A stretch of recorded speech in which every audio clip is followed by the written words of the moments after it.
सपना, प्रीति और भूमि की शादी शहर में बसे 3 भाइयों आलोक, पराग और रौनक से हो जाती है। शादी करके तीनों जैसे ही अपने ससुराल आती हैं तो हाथ में आरती की थाली लिए उनकी सास जानकी उनका गृह प्रवेश करवाते हुए कहती है, आओ मेरी तीनों बहुओं, अब अपने पैरों से इस कलश को गिराकर अंदर आ जाओ। जी सासू माँ। बड़ा सा ससुराल देखकर तीनों देसी बहुएं टशन में बोलती हैं, हाय दैया, ये तो एकदम फिल्म स्टार शाहरुख खान के घर जैसा घर है प्रीति। हाँ सपना, अगर ऐसा घर अपने गांव में होवे ना तो गर्दा गर्दा मच जाई। हमको तो अपनी आंखन पर विश्वास नहीं हो रहा है कि हमारी शादी इतना बड़ घर में हुई है। उनकी बातें सुनकर उनकी ननद श्रुति कहती है, ओ गॉड, अभी इन्हें आए 1 पल भी नहीं हुआ और इन्होंने अपनी गवारपंथी दिखानी शुरू कर दी। जरा अपने कायदे में रहकर बात करो ननद जी, आप हम तीनों बहनों के बारे में नहीं जानती हैं। अरे पूरे बनारस में हम तीनों बहनें अपने जुगाड़ूपन के लिए फेमस हैं, फेमस। ओहो, अब बस भी करो तुम ननद भाभी ने अभी से ही नोक-झोंक शुरू कर दी। चलो अब मेरे तीनों बेटे अपनी अपनी बीवियों को उनके कमरे दिखा दो। अगले दिन सुबह तड़के 5 बजते ही तीनों बहुओं की आंख खुल जाती है और वो किचन में साफ सफाई पर लग जाती हैं। तभी उनकी ननद श्रुति किचन में जाती है तो वो देखती है कि उसकी तीनों भाभियां मिट्टी से बर्तन घिस रही होती हैं। अरे मेरी मंद बुद्धि भाभियों, ये सब क्या गंद मचा रखा है? और तुम तीनों को नींद नहीं आ रही है क्या जो आधी रात को ये खटर पटर लगा रखी है? उक्का है ना ननद जी, हमरे गांव में तो सुबह 5 बजे सब जग जावत है और हमरे गांव में तो मिट्टी से ही बर्तन मांजते हैं। हाँ, इससे 2 फायदा है, एक तो बर्तन भी अच्छे से चमक जावत है और साथ ही साबुन के पैसा के भी बचत हो जात है। अरे पर ये तुम्हारा बनारस गांव नहीं बल्कि मुंबई शहर है, यहाँ ये सब जुगाड़ूपन मत दिखाओ और अपनी ये सब बचकानी हरकतें बंद करो प्लीज।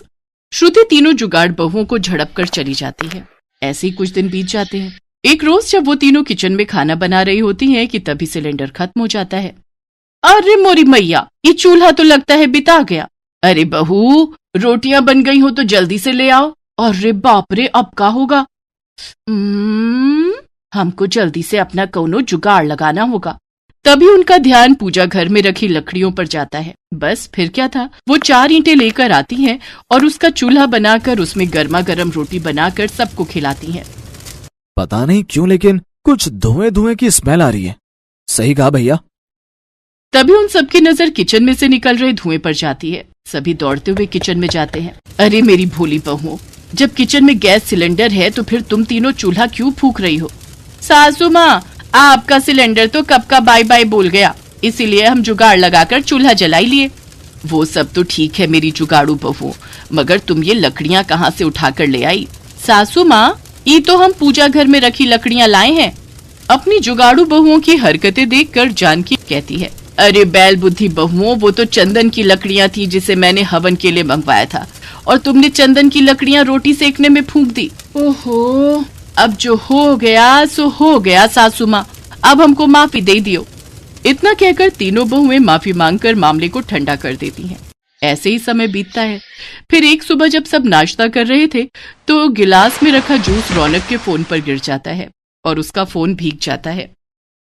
ओह नो, आज ही मुझे मीटिंग के लिए बाहर जाना था और आज ही इस फोन को भी खराब होना था। शॉप वाला तो इसे रिपेयर करने में 2-3 दिन का टाइम लगा देगा। अरे पति देव, अपना फोन हमको दो, हम अभी इसे बिना पैसा खर्च किए ठीक कर देंगे। अरे मेरी गवार भाभी, इस फोन को जुगाड़ की नहीं बल्कि दुकानदार की जरूरत है। अब अपनी कोई जुगाड़पंती करके भैया के इस फोन को डेड बॉडी में मत बदल देना।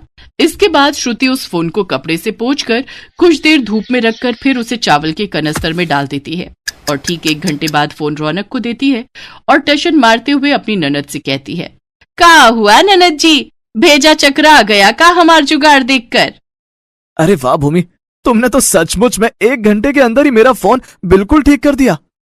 देखा हमरा कमाल, फोन भी झट से ठीक हो गया और पैसा भी बच गया। अरे जुग जुग जियो मेरी प्यारी बहुओं, आज तो सचमुच तुमने बचत करके सर्वगुण संपन्न बहुओं वाला काम किया है। हाँ सचमुच, तुमने तो कमाल कर दिखाया।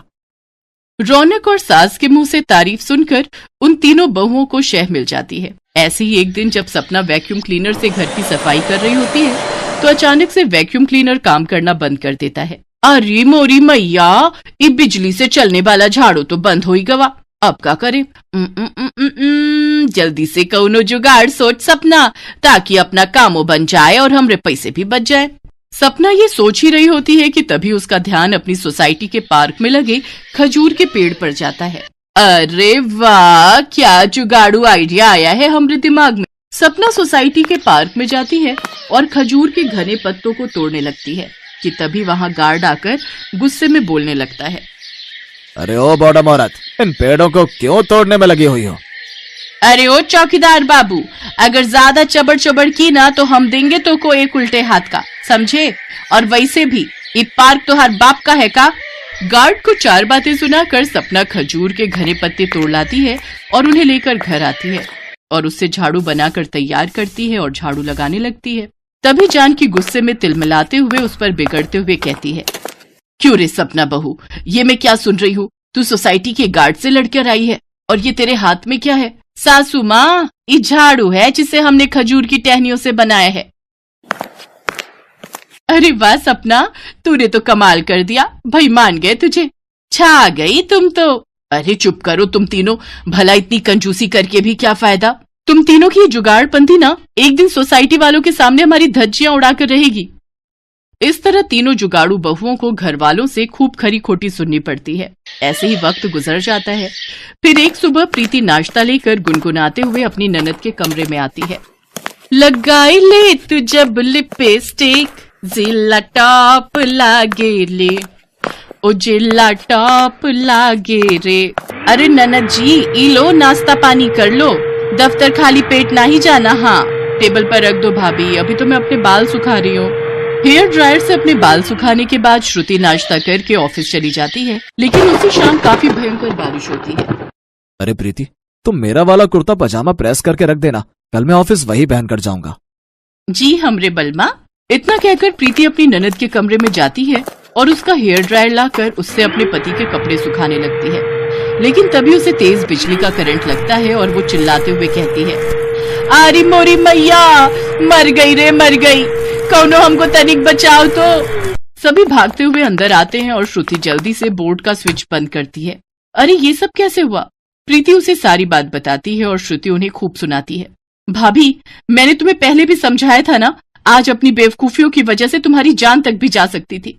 मैं कहती हूँ अब तो अपनी इन जुगाड़पंथियों से तुम तीनों बाज आ जाओ, नहीं तो अठन्नी चवन्नी बचाने के चक्कर में एक दिन अपनी जान से हाथ धो बैठोगी। श्रुति बेटी बिल्कुल सही कह रही है, बहू इतनी कंजूसी भी अच्छी नहीं, और जिसका काम वो उसी को साजे, कोई दूजा करे तो बुद्धू बाजे। हमको समझ आ गया सासू माँ, अब हम कोनो भी काम में जुगाड़ नहीं लगाएंगे। ननद और सास की बातों से उन तीनों को अक्ल आ जाती है और वो तीनों अपनी जुगाड़पंथी छोड़कर अपनी ननद और सास से शहरी तौर तरीके सीख लेती हैं और वो तीनों अपने ससुराल के रंग में ढल जाती हैं।